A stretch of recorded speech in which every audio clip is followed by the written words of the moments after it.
Meet the fleet of successful entrepreneur, woman entrepreneurs. ह्या category खाली आपण अनेक महिलांना भेटणार आहोत. तर त्यातलीच एक अतिशय कर्तृत्ववान अशी एक महिला म्हणायचं, पण ती माझी छोटी मावस बहीण आहे. डॉक्टर सोनाली मोकाशी यांच्याशी आज आपण बोलणार आहोत. याच्यामध्ये मेनली विषय असा आहे की पाणी हा एक सर्वात महत्वाचा घटक आहे आपल्या आयुष्यातला. त्या पाण्याचा जो उपयोग आहे किंवा जो दुरुपयोग होतो किंवा वाया जातं, तर त्याच्यासाठी काय वेगळं काम आपण करू शकतो ह्याच्यातनं तिने एक वेगळा व्यवसाय सुरू केला आणि तो आज तिचा सर्वत्र पसरलेला आहे. सो आपण ह्याविषयी तिच्याशी गप्पा मारूयात, तिचा एकूण प्रवास आपण सगळा समजून घेऊयात आणि त्याप्रमाणे आपल्याला त्याच्यातनं कळू शकेल की किती वेगळ्या वेगळ्या क्षेत्रांमध्ये महिला स्वतःचं एक करिअर घडवू शकतात. तर भेटूयात doctor Sonali Mokashi. Hi Sonali. Hi Gauri. Welcome to Viviana digitals. आपला जो हा प्रवास आता करणार आहोत, तर त्याच्यामध्ये मला फार इच्छा होती की आपल्याच घरातल्या ज्या मुली आहेत त्यांनी इतकं छान करिअर केलेलं आहे आणि त्याची ओळख आपण सगळ्यांना द्यायची, सगळ्यांपर्यंत पोहोचावी, यासाठी मला हे खूप दिवसापासून मनात होतं आणि म्हणून मग मी माझा हा चॅनल काढला. तर विवियाना डिजिटल्स म्हणजे काय, तर मुळामध्ये आपण या डिजिटल मार्केटशी कनेक्ट होऊन इतकं फास्ट आपण पसरू शकतो, इतक्या लोकांपर्यंत पोहोचू शकतो. तर ह्याचा आपल्याला फायदा जर करून घेता आला नाही तर आपण बिझनेस म्हणजे नुसतं आपण करतोय असं वाटतं. मार्केटिंग हे फार महत्वाचा घटक आहे असं वाटतं. अगदी बरोबर. छान आयडिया आहे तुझी खूपच. तुझ्या एकूण जे काय तू केलं आहेस आतापर्यंत ह्याची माहिती आम्हाला घरच्यांना आहे, पण मला असं वाटतं की आपल्या बाहेरच्या ज्या कोणी महिला आहेत, जे काही शिक्षण घेतात त्याच्यात त्यांनी करिअर करावं. तर यासाठी जे करावं लागलं, तर तू ह्याच्यामध्ये आधी मुळात तुझा प्रवास कसा सुरू झाला, तू शिक्षण काय घेतलं आणि मग ह्याच्यातनं तू का हे करिअर निवडलं याच्याबद्दल थोडीशी माहिती दे आणि मग तू सांग मला की तुझा नक्की व्यवसाय काय आहे, तुझी कंपनी कुठली आहे, कसं करतेस. माझा जन्म पुण्यातला. शालेय शिक्षणानंतर मी फर्ग्युसन कॉलेजमधनं 11वी-12वी केलं आणि त्याच्यानंतर गरवारे कॉलेजमधनं बीएससी मायक्रोबायोलॉजी मध्ये मी पदवी घेतली. अच्छा. त्याच्यानंतर मी माझं मास्टर्स हेल्थ सायन्सेस या विषयामध्ये केलं. तेव्हा तो नवीन विषय होता आणि मला त्याची आवड होती, सो मी त्याच्यामध्ये एमएससी केलं आणि एमएससी केल्यानंतर मी त्या काळामध्ये देखील पोल्युशन आणि याच्यावरच काम करत होते. सो मी माझा पुन्हा पीएचडीचा विषय मी रिलेटेड टू एन्व्हायरमेंट निवडला आणि मी पुन्हा मायक्रोबायोलॉजी मध्ये माझं डॉक्टरेट पूर्ण केलं. आणि त्याच्यामध्ये मी वॉटर वरती काम केलं, ज्याच्यामध्ये आर्सेनिक हे जे मेटलॉइड असतं पाण्यामध्ये, विषारी धातू, तो पाण्यातून वेगळा करणे आणि त्यासाठी एक बायोलॉजिकल म्हणजे मायक्रोबायोलॉजिकल मेथड वापरून तो पूर्णपणे वेगळा केला आणि त्याचे अगदी लॅब स्केल पासून ते मोठ्या स्केल पर्यंत म्हणजे 2 लाख लिटर पर डे एवढ्यापर्यंतचे प्लांट्स आम्ही तिथे आघारकर रिसर्च इन्स्टिट्यूट इथे मी माझ्या पीएचडीच्या काळामध्ये बनवले. आणि त्या काळामध्ये हा माझा 5 वर्षाचा जो प्रवास झाला पाण्यामधल्या कामाचा, त्याच्यात असं लक्षात आलं की पाणी हा अतिशय महत्वाचा घटक आहे. आता हे जे आर्सेनिक पॉइझनिंगची जी केस होती, जी वेस्ट बेंगॉल, छत्तीसगड या भागामध्ये झाली होती ग्राउंड वॉटर पोल्युशनमुळे, तर याच्यामध्ये असं झालं की लोकांना कळलंच नाही की ते आर्सेनिक कंटॅमिनेटेड पाणी पिता आहेत. 10 वर्ष असं पाणी प्यायल्यानंतर पहिला सिम्पटम डेव्हलप झाला, जेव्हा already it was too late. आणि मग गव्हर्नमेंटने त्याच्यामध्ये लक्ष घालून त्यावर वेगवेगळ्या उपाययोजना रिसर्च इन्स्टिट्यूट कडनं मागवल्या. त्याच्यामध्ये आघारकर रिसर्च इन्स्टिट्यूट मध्ये हा प्रोजेक्ट आला आणि त्याच्यावर ज्युनियर रिसर्च फेलो म्हणून मी जॉईन झाले आणि तो माझा पीएचडीचा सगळा प्रवास झाला. ओके. तू पीएचडी कितव्या वर्षी झालीस? मी 2004 मध्ये पीएचडी पूर्ण झाले. म्हणजे माझं लग्न झालं 97 मध्ये आणि त्याच्यानंतर 2004 ला मी पीएचडी पूर्ण केलं. म्हणजे तुझं हे जे काम तू करतेयस याच्यासाठी पीएचडी हे गरज होती का, तुला वाटलं की आपण हे पीएचडी लेवलवर केलं तर आपल्याला जास्ती सॅटिस्फॅक्शन याच्यात? नाही, आता कसं झालं की हा डायरेक्ट प्रोजेक्टच आला होता आघारकर रिसर्च इन्स्टिट्यूट मध्ये, रिसर्च प्रोजेक्ट म्हणून. आणि त्याच्यावर मी पीएचडी साठीच जॉईन झाले. सो मला खूप काही वेगळं विचार करावाच लागला नाही. It was a planned destiny for me असं झालं. सो ते आर्सेनिकवर काम केल्यानंतर मला असं लक्षात आलं की जसं आपण इतर म्हणजे ब्लड युरिन टेस्टिंग करतो तसं वॉटर टेस्टिंग हे फार महत्वाचं आहे. बरोबर ते आहे. टेस्ट केल्याशिवाय त्याच्यात काय कंटॅमिनेशन आहे हे कळत नाही. कळत नाही. हा. सो माझं हे शिक्षण पूर्ण झाल्यानंतर पीएचडीचं मी स्वतःची लॅबोरेटरी चालू केली, वॉटर बरं. Testing laboratory. ओके. आणि ती जवळजवळ मी 1.5-2 वर्ष चालवली. त्याच्यामध्ये मी बोरवेल सॅम्पल चेक करणे, जे कुठलं स्विमिंग पूल सॅम्पल चेक करणे, कोणाला कुठली पाणी टेस्ट करणे, ती सगळी कामं मी त्यावेळी करत होते. केली. हा. आणि याच सुमारास मी माझं रिसर्च ऍप्टिट्यूड असल्यामुळे मी माझ्या घरगुती सांडपाण्यावर काही प्रयोग करत होते. बर. आता पाण्यामध्ये 2 प्रकार असतात. एक फ्रेश वॉटर, जे पावसाचं पाणी येतं, आपण प्रक्रिया करून ते पितो. करेक्ट. आणि दुसरं वेस्ट वॉटर, जे इंडस्ट्रीज मधनं तयार होतं, घराघरातनं सुद्धा तयार होतं. बरोबर. हे वेस्ट वॉटर जे असतं त्याच्यात पुन्हा 2 प्रकार येतात. एक म्हणजे आपलं जे मैला ज्याला म्हणतो आपण, ते सांडपाणी, आणि दुसरं इतर वॉशिंग ऍक्टिव्हिटीज मधनं येणारं पाणी. तर प्रत्येक घरातून असे 2 प्रकारचं पाणी तयार होत असतं. आणि असंच सांडपाणी 2 प्रकारचं इंडस्ट्रीज मधनं देखील तयार होत असतं. आणि इंडस्ट्रीमध्ये सुद्धा माणसं काम करतात, जो मैला सांडपाणी तयार होतं, आणि प्रोसेस मधनं जे येतं ते वेस्ट वॉटर, एफ्लुएंट ज्याला म्हणतात, ते तयार होतं. घरातल्या दुसऱ्या प्रकारचं जे वेस्ट वॉटर तयार होतं त्याच्यावर मी काही एक्सपेरिमेंटेशन चालू केलं, आणि त्याच्यामध्ये ग्रे वॉटर ह्याला म्हणतात, ह्या प्रकारच्या पाण्याला. आणि जे सांडपाणी असतं मैलाचं त्याला ब्लॅक वॉटर म्हणतात. ओके. तर हे ग्रे वॉटर कुठनं येतं, तर आपण जे धुणं, भांडी, इतर वॉशिंग ऍक्टिव्हिटीज स्वयंपाकघरातल्या, यातनं जे पाणी जनरेट होतं ते सगळं ग्रे वॉटर. जसं घरात होतं तसंच इंडस्ट्रीज मध्ये देखील होतं. वेगवेगळ्या प्रोसेसेस मधनं ग्रे वॉटर जनरेशन होत असतं. सो मी त्या काळामध्ये घरातल्या या माझ्या सांडपाण्यावर प्रक्रिया केली आणि त्याचं एक युनिट बनवलं, जे मी माझ्या बंगल्यालाच लावलं होतं. तिथे मी रोज 200 लिटर अशा प्रकारचं पाणी ट्रीट करायचे आणि ते माझ्या बागेसाठी वापरायचे. आणि तेव्हा असं झालं की माझी बाग समूह खूप छान झाली होती. माझं तेव्हा सकाळमध्ये हे पण कव्हरेज पण आलं होतं, सांडपाण्यावर फुललेली, प्रक्रियेवर फुललेली बाग म्हणून. आणि त्याच सुमारास मी कन्स्ट्रो एक्झिबिशन मध्ये माझं हे युनिट ठेवलं, इनोव्हेटिव्ह प्रॉडक्ट सेलच्या अंडर. आणि तिथे मला एक जण भेटले ज्यांनी मला सजेस्ट केलं की तुम्ही याचं पेटंट का नाही घेत. मी येणारच होते त्या मुद्द्याकडे. तर मला तेव्हा त्याचा एवढा इम्पॉर्टन्स वाटला नाही, पण ते माझ्या थोडेसे मागेच लागले की तुम्ही याचं पेटंट घ्या, ही प्रोसेस खूप महत्वाची आहे. आणि मी ते सिरियसली घेतलं, आणि मग मी त्यांच्याच मदतीने पुढे पेटंटचं सगळं काम पूर्ण केलं, आणि मला 2008 मध्ये या ग्रे वॉटर रिसायकलिंग वरती इंडियन पेटंट ग्रांट झालं. Very good. मग काय असतं, पेटंट मिळाल्यानंतर तुम्हाला ते कमर्शियलाइज करायला लागतं, कारण तुम्ही केलेल्या संशोधनाचा उपयोग शेवटी समाजाला व्हायला पाहिजे. तर ते करण्यासाठी म्हणून मग आम्ही ही कंपनी सुरू केली, जिचं नाव आहे सेरुलियन एन्व्हायरोटेक प्रायव्हेट लिमिटेड. आणि ही प्रॉपरली वॉटर ट्रीटमेंट आणि रिसायकलिंग मध्ये कंपनी आहे. 2008 पासूनच तसं आम्ही याचं काम चालू केलं, परंतु 2015 मध्ये याचं फॉर्मल आम्ही रजिस्ट्रेशन केलं ॲज प्रायव्हेट लिमिटेड कंपनी. तुझी ही कंपनी जी आहे सेरुलियन एन्व्हायरोटेक प्रायव्हेट लिमिटेड, तर सेरुलियन ह्या शब्दामागे म्हणजे हे नाव का सुचलं तुला? बरोबर, छान प्रश्न आहे. हे वेगळं नाव आहे. तर सेरुलियन हा एक रंग आहे, ब्लूइश ग्रीन कलरचा. आपण लहानपणी जर खडूची पेटी वापरतो, ऑइल पेस्टल, त्याच्यामध्ये एक खडू सेरुलियन नावाचा असतो. तर तोच हा रंग आहे. आणि याच्यात जर पाहिलं तर आमचा जो लोगो आहे त्याच्यामध्ये हे दोन्ही रंग आम्ही वापरलेत, ब्लू आणि ग्रीन. तर ब्लू म्हणजे वॉटर आणि ग्रीन म्हणजे एन्व्हायरमेंट. तर अशा अर्थाचा आमचा तो लोगो आणि नाव आहे की आम्ही वॉटर मध्ये काम करतो आणि which is important for environment. Okay. पण मग आता ही जी तुझी कंपनी तू सुरू केली आहेस, ही तू एकटी आहेस का तुझ्या बरोबर अजून कोणी लोक आहेत? बरोबर. तर माझं जेव्हा हे पेटंट ग्रांट झालं, त्याचं कमर्शियलायझेशन करायचं, तर त्यावेळी अनुभवी व्यक्ती जर असली बिझनेस मधली, तर ह्याचं पटकन आपल्याला रूपांतर करता येतं बिझनेसमध्ये.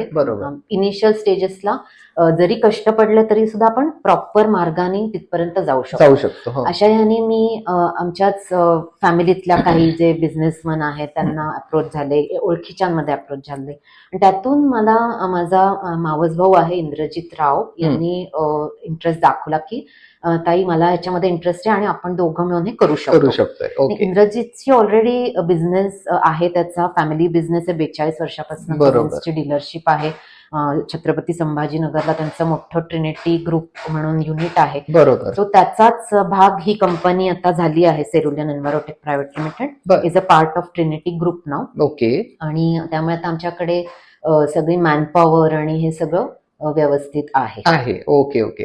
पण मग आता हे जेव्हा तू हे सगळं काम करतेय तेव्हा तुला ह्याच्यात सुरुवातीला काही अडचणी आल्या का? हो, अडचणी तर प्रचंड आल्या, कारण शेवटी छोट्या स्केलला करणं आणि मोठ्या स्केलला आणि कमर्शियल करणं, जेव्हा तुम्ही त्यातनं कोणाकडे तरी पैसे मागणार आहात तेव्हा त्याचं सगळंच खूप व्यवस्थित असायला लागतं, ऑप्टिमम असायला लागतं, इकॉनॉमिकल असायला लागतं. सो हे सगळे चॅलेंजेस सुरुवातीला फेस झाले. अगदी पहिला चॅलेंज म्हणजे पहिला प्रॉडक्ट विकणं. कारण जे काय बनवलं होतं ते घरगुती स्वरूपाचं बनवलं होतं. तर जेव्हा मला इंडस्ट्रीमध्ये जायचंय, मार्केटमध्ये शिरायचंय, तेव्हा मला त्याचं रूपापासून सगळं बदलणं भाग होतं आणि लोकांचा विश्वास कसा बसणार. सो पहिली ऑर्डर आमची क्रॅक झाली. ती इंटरेस्टिंग स्टोरी आहे, जस्ट मी थोडक्यात सांगते. तिथे एस कुदळे कार्स म्हणून पुण्यामध्ये डीलरशिप आहे. तर ते कुठल्या तरी कनेक्शन मध्ये ते आमच्याशी अप्रोच झाले आणि आम्ही त्यांना असं पाणी ट्रीट करतो एवढं त्यांना कळलं. तर आम्ही त्यांच्याकडे गेलो, म्हणलं तुमच्या इथे गाड्या धुतल्या जातात, एका गाडीला 300 लिटर पाणी वापरलं जातं आणि हे सगळं पाणी तुमचं ड्रेनला होतं. त्यातनं येतो काय तर सगळा चिखल येतो, गाडीचे लिकेजेस येतात, म्हणजे कुलंट येतं, थोडं ऑइल येतं, असं सगळं तुमचं पाणी ड्रेनेजला, ड्रेन पण चोक होतं. ड्रेन चोक झाल्यामुळे त्यांना पीएमसी सुद्धा दंड करते, तुम्ही असं पाणी ड्रेनेजला सोडायचं नाही. तर हे पाणी तुम्ही ट्रीट करा आणि ते पाणी पुन्हा गाडी धुवायला वापरा. त्याने तुमची पाण्याची पण बचत होईल, तुमचा टँकरवर जे चालू आहे त्याचं तुमचं एकदम टँकर लोड कमी होईल आणि उन्हाळ्यामध्ये बोरवेल तुमच्या आटतात त्यावेळी तुम्हाला या रिसायकल्ड वॉटरचा उपयोग होईल गाडी. बरोबर. तर ते म्हणले तुम्ही म्हणताय आयडिया छान आहे, पण याच्यावर विश्वास कसा ठेवणार. तर म्हणून आम्ही डेमो युनिट बनवलं, जे आम्ही 2 दिवस त्यांच्या साईटवर लावून ठेवलं की तुम्ही तुमच्या डोळ्यांनी प्रत्यक्ष बघा. ते युनिट अहोरात्र 2 दिवस तिथे चाललं आणि त्यांनी त्याच्यामध्ये त्यांच्या गाड्या धुतल्या आणि दे वर सो हॅप्पी. म्हणजे त्यांना अगदी क्रिस्टल क्लिअर पाणी आम्ही देऊ शकलो आणि पाण्याची अतिशय बचत झाली. म्हणजे एका गाडीला जे 300 लिटर पाणी लागत होतं त्याच्यात त्यांनी 6 गाड्या धुतल्या त्याच 300 लिटर पाण्यामध्ये. पुन्हा जे वेस्ट वॉटर थोडंफार जे वेस्ट जातो त्या प्रोसेसमध्ये ते देखील गाळ विरहित होतं, त्यामुळे ड्रेनेज चोक होण्याचा प्रश्न नव्हता आणि त्यांना दंड होणं बंद झालं. ओके, म्हणजे त्यांची खूपच बचत झाली. तर ती आमची पहिली. त्यानंतर लगेच त्यांनी आम्हाला 2 प्लांट्सची ऑर्डर दिली, एक मांजरीला आणि एक भोसरीला पुण्यामध्ये. ती आमची सुरुवात. मग त्याच्यानंतर असे अनेक मग आम्ही वेगवेगळ्या इंडस्ट्रीज मध्ये शिरत गेलो. ही जशी कार वॉशिंग झाली तसं आम्ही ऑटो पार्ट्स मॅन्युफॅक्चरिंग कंपनीना अप्रोच झालो. जिथे जिथे आता पाणी प्रत्येक ठिकाणी लागतं, एनी इंडस्ट्री तुम्ही घ्या त्याला पाण्याचा प्रचंड वापर असतो आणि दोन्ही प्रकारचं पाणी म्हणजे फ्रेश वॉटर आणि वेस्ट वॉटर दोन्हीला ट्रीटमेंट करावी लागते, कारण त्याचा वापर तसा असतो, प्रोसेसमध्ये असतो किंवा सोडायचं असतं तेव्हा ट्रीट करून सोडायचं. तो नंतर आता आमचं असं आहे की आम्ही ऑलमोस्ट सगळ्या इंडस्ट्रियल सेक्टरमध्ये रीच झालो आहोत आणि कुठल्याही प्रकारचे वॉटर ट्रीटमेंट प्लांट्स आम्ही देऊ शकतो. तर हा एवढा मोठा पोर्टफोलिओ करण्याचं कारण म्हणजे जेव्हा इंडस्ट्रीमध्ये तुम्ही शिरता तेव्हा इंडस्ट्रीला एक वेंडर हवा असतो.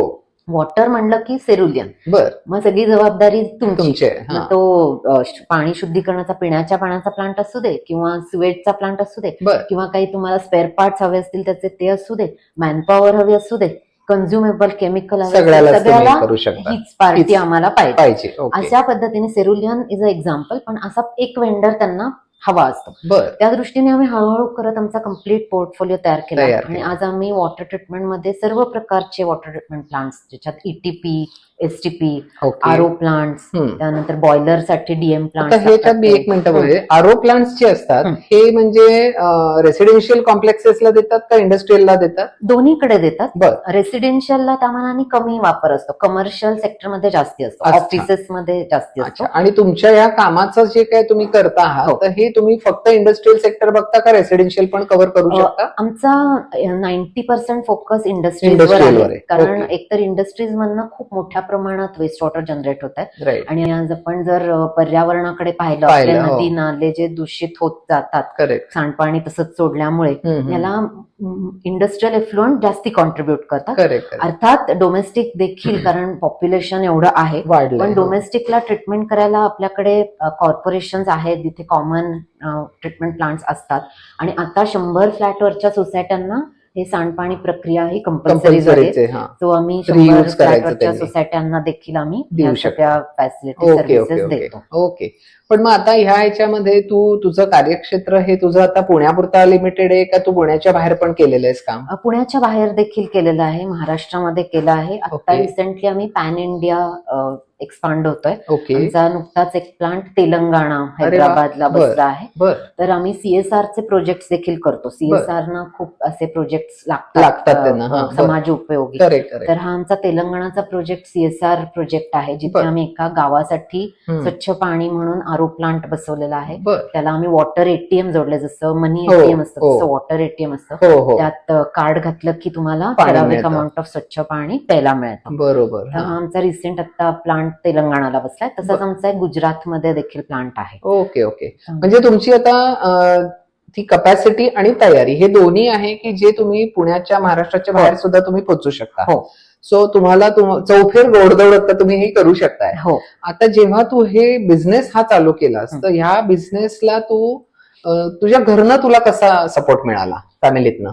खूपच, म्हणजे मला फॅमिलीतनं पहिल्यापासूनच खूप सपोर्ट मिळाला. म्हणजे माझं माहेरचं बघितलं तर माझ्याकडे शिक्षणाचा प्रचंड इम्पॉर्टन्स महत्त्व आहे. होतं, माझी right. आई स्वतः डॉक्टरेट आहे, सो मला तिने खूप प्रोत्साहन दिलं डॉक्टरेट होण्यासाठी. हम्म. वडील माझे बिझनेसमॅन होते, त्यामुळे त्यांच्याकडनं मला व्यवसायाचे सगळे धडे मिळाले. धडे मिळाले होते Correct. अप्रत्यक्षरित्या. Right. ते एक होतीच बॅकग्राऊंड. राईट. आणि सासरी म्हणशील तर अगदी म्हणजे माझ्या सासूबाईंनी माझा थिसिस टाईप केलाय, बर. इतकी मदत त्यांनी मला केली. माझे मिस्टर तर कायमच माझ्या बरोबर आहेत या सगळ्या प्रवासामध्ये. राईट. सुरुवातीला ते देखील या सेरुलियन एन्व्हायरोटेक मध्ये आम्हाला भाग होते त्या कंपनीचा. त्यांनी इथे पहिल्यापासून ERP सिस्टीम डेव्हलप केली, बर. ज्याचा वापर आम्ही आज देखील करतो आहोत. सगळं त्यांचा एंटरप्राइज हो. याच्यावरती चालतं, बर. ERP वरती. बर बर. आणि सपोर्ट म्हणशील तर अगदी रोजच्या घडीला आहे. मला साईटवर जावं लागतं तेव्हा देखील सपोर्ट असतो. हा म्हणजे मला तेच म्हणायचं होतं की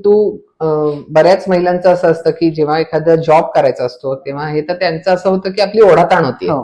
पण मग अशा वेळेला तर तू जेव्हा असा व्यवसाय करते आणि हा हटके व्यवसाय हो. म्हणजे असं नाहीये की एक अगदी कॉमन ढोबळ असं काहीतरी काम केलंय असं नाही. हे बरोबर. खरंच खूप वेगळं आणि युनिक काम आहे हो. तुझं. तर हे करताना तुला घरचं बाबा अगदी रांधावाडा उष्टीकाडापासून सगळं तू करून केलेलं आहेस. हे मी बघितलंय की तू घरी सगळे पदार्थ केलेस हो. किंवा सगळं छान करायची. दोन्ही मुलगा मुलगी दोघांनाही छान वाढवलंस. दोघंही खूप छान शिक्षण घेऊन आता पुढे अजून चांगलं त्यांचं हे करतायत करिअर. सो ह्या अडचणींच्या बाबतीतलं मला असं वाटतं की आपल्या हा जो व्हिडिओ बघणाऱ्या ज्या बायका असतील त्यांना तुझं काय हे असेल सजेशन की हे कसं तुम्ही मॅनेज केलं पाहिजे? बरोबर. मुख्य म्हणजे आपल्याला दोन्ही आघाड्या ह्या सांभाळणं भाग आहे. कारण Right. आपण कुठल्याही एकावर फोकस करून दुसरी बाजू मग ढिली पडते, त्याचे परिणाम आपल्याला पुढे Correct. दिसतात, भोगावे लागतात. बरोबर बरोबर. त्या दृष्टीने घरच्यांचा सपोर्ट असणं सगळ्यात महत्वाचं. माझी महत्वाचं, हो. मुलं जेव्हा अगदी लहान होती तेव्हा माझी आई, माझ्या सासूबाई यांनी मला प्रचंड मदत केली. हम्म. त्या काळात माझं PhD चालू होतं, जे मायक्रोबायोलॉजी होतं, त्यामुळे मला 8-8 तास मला लॅबवर्कच असायचं. करेक्ट. सो अशा पद्धतीने मी अडकलेली असायचे. नंतरच्या कामामध्ये सुद्धा मला साईटवर जावं लागायचं. या सगळ्या ह्याच्यामध्ये मला या दोघींची अतिशय मदत झाली. झाली. ओके. आणि घरचं म्हणशील तर घरचं तर मला करायला स्वतःला देखील आवडतं. सो टाइम मॅनेजमेंट हा माझा मेन फॉर्टे असं मी म्हणेन. करेक्ट. मी अवेलेबल टाइम मध्ये सगळ्या गोष्टी बसवण्याचा प्रयत्न करते. करेक्ट. आणि मला वाटतं प्रत्येक जण हे करूच शकतं. करूच अशा शकतं. अनेक कर्तृत्ववान महिला आज आपण बघतो, करेक्ट खूप करेक्ट. उच्च पदस्थ, ज्या सगळंच खरंय करत असतात. खरंय खरंय. सो म्हणूनच मी नेहमी असं म्हणते की म्हणजे माझ्या एकूणच मी जेवढ्या जणींना आतापर्यंत भेटतीये त्या सगळ्यांनी मला हा शब्द कायम सांगितलाय की टाइम मॅनेजमेंट हा पाहिजेच. अगदी. आणि तुम्ही हे प्लॅन्ड केलं आणि व्यवस्थित जर त्याचं मॅनेजमेंट त्या वेळेचं त्यानुसार तुम्ही केलं तर तुम्ही सगळ्यात भाग घेऊ करू शकता. म्हणजे you can have a good family time, you can have your business time, तुम्हाला तुमचे स्वतःचं पर्सनल टाइम, मी टाइम म्हणतो आपण अगदी आजकाल. बरोबर. तर हे खरंच प्लॅन केलं ना तर तुमचं कर्तृत्व खरंच खूप छान होऊ शकतं. अगदी. मला फार छान वाटलं आज तुझ्याशी बोलून की इतक्या वेगळ्या विषयामध्ये तू करून आणि त्याच्यात तुझं हे कार्य आणि एक महिला हे काम करतीये आणि तिने जे एवढं विस्तार केलेला आहे आज तुझ्या ह्या एकूण विस्तारात मला वाटतं 10 वर्ष तरी झाली आहेत ना? 10 वर्ष पूर्ण झाली हा. आम्हाला फेब्रुवारीमध्ये. Correct correct. 11व्या वर्षात. एक बिझनेस 10 वर्ष कन्सिस्टंटली चालवून त्याप्रमाणे त्याच्यातनं फायदा म्हणजे आर्थिक म्हणा आणि बाकीचे नावारूपाला येणं आणि तू म्हणलीस तसं सेरुलियनचं नाव हे सगळीकडं घेतलं जातं होय. की तुम्ही जे केलेलं काम आहे हे आवर्जून त्याचा उल्लेख होतोय, त्याचं तू पेटंट पण मिळवलं आणि आता तू महाराष्ट्राच्या बाहेर सुद्धा पोहोचलीये. हो. तर खरंच खूप अभिमानास्पद असं तुझं कार्य आहे. थँक्यू. तर मला हे तुझं कार्य अजून खूप मोठं व्हावं असं मला फार वाटतं आणि त्याच्यासाठी तुला खूप खूप शुभेच्छा आणि खूप छान काम करतेस, अशीच काम करत राहा. थँक्यू.